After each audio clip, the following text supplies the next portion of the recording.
Draga braćo i sestre, dobar dan.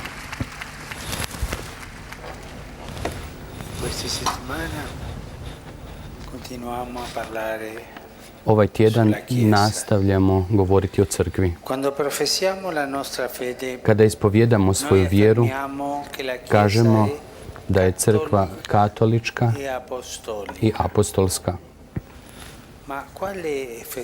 No, koje je zbiljsko značenje ovih dviju riječi, oznake crkve,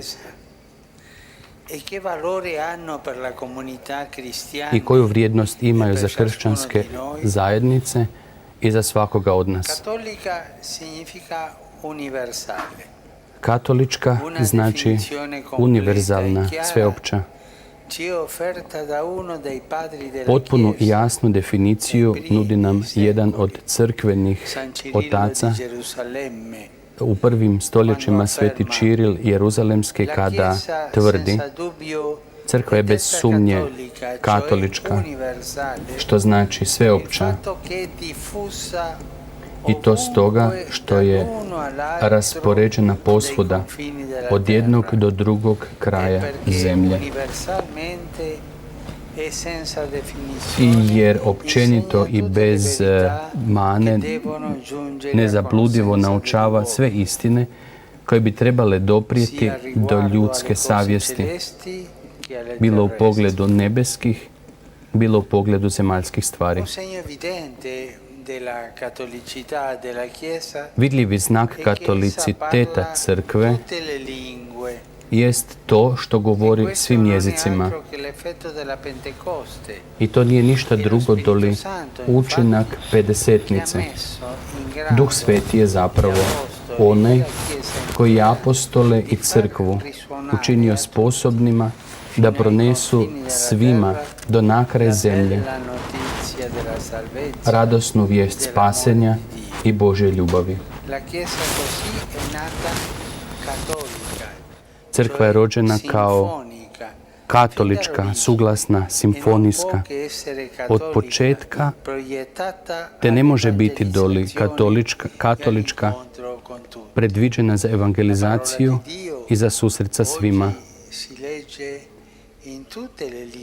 Božja riječ danas čita se na svim jezicima. Svi imaju evanđelje na vlastitom jeziku da bi ga čitali.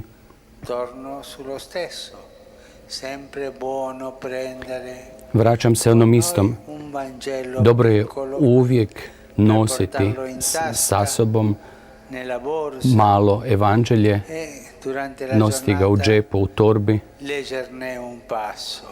i tijekom dana čitati jedan odlomak. To nam čini dobro. Evanđelje postoji u svim jezicima jer je radosna vijest Isusa Krista, otkupitelja za čitav svijet. Zato se kaže da je crkva katolička jer je univerzalna. Ako je crkva kao katolička rođena, to znači da je rođena na izlasku, da je misionarska.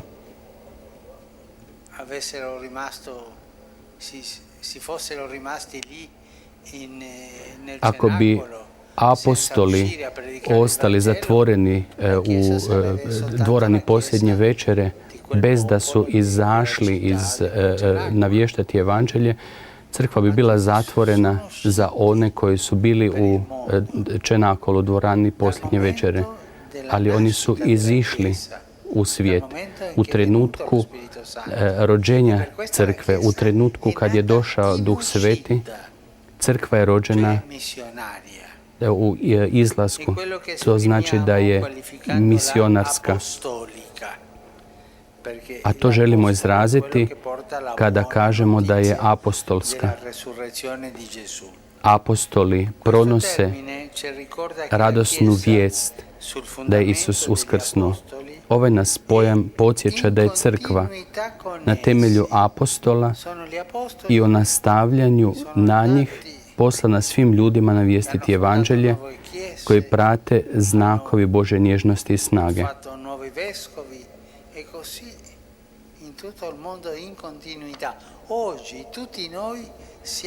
Danas smo svi u kontinuitetu s onom grupom apostola koji je primio Duha Svetoga i koji je onda izašao propovijedati. I također je poslana crkva taj znak propovijedati čitavome svijetu.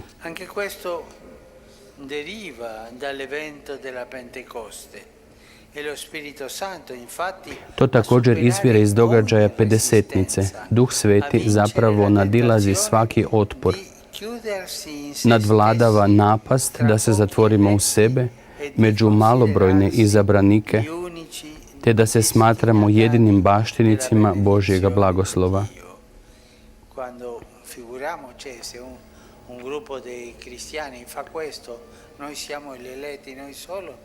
Ako jedna zajednica kršćana se zatvori u sebe i govori mi smo izabrani i zatvori se u sebe, tada umire jer nije u stanju roditi, rađati život drugim narodima jer nisu apostolski. Duh Sveti je onaj koji nas vodi u susret braći, pa i onima u svakom pogledu najudaljenijima, kako bi zajedno s nama bili dionici ljubavi, mira i radosti koje nam je uskrsli Gospodin darovao. Što znači za naše zajednice i za svakoga od nas biti članovima crkve koja je katolička i apostolska? Prije svega to znači primiti k srcu spasenje svih ljudi, svega čovječanstva.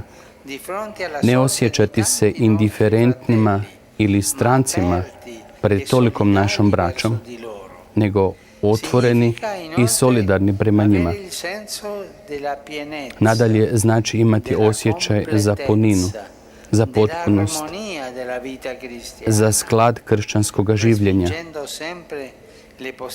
odbijajući uvijek ustrajno djelomičnost i jednostranost koje čine da se zatvaramo u sebe same.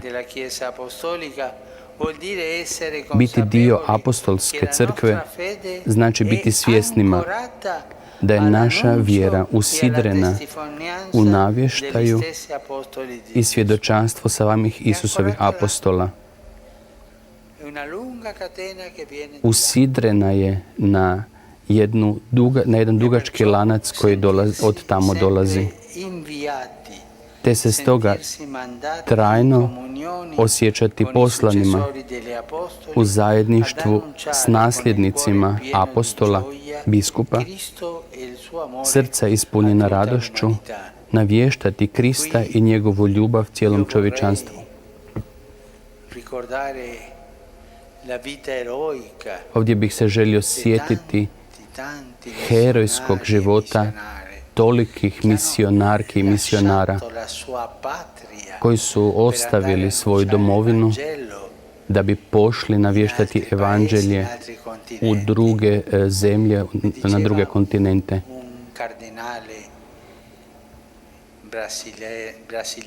Rekao mi jedan brazilski kardinal koji radi dosta u Amazoni.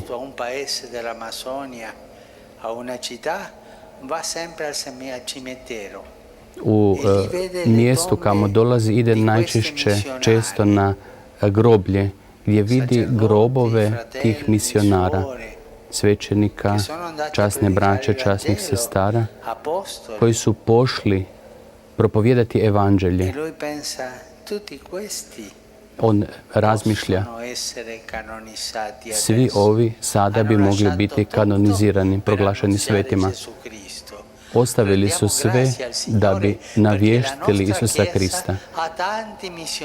Zahvaljujemo Gospodinu što naša crkva imala i ima toliko misionara i treba ih još uvijek i zahvaljujemo Gospodinu na tome.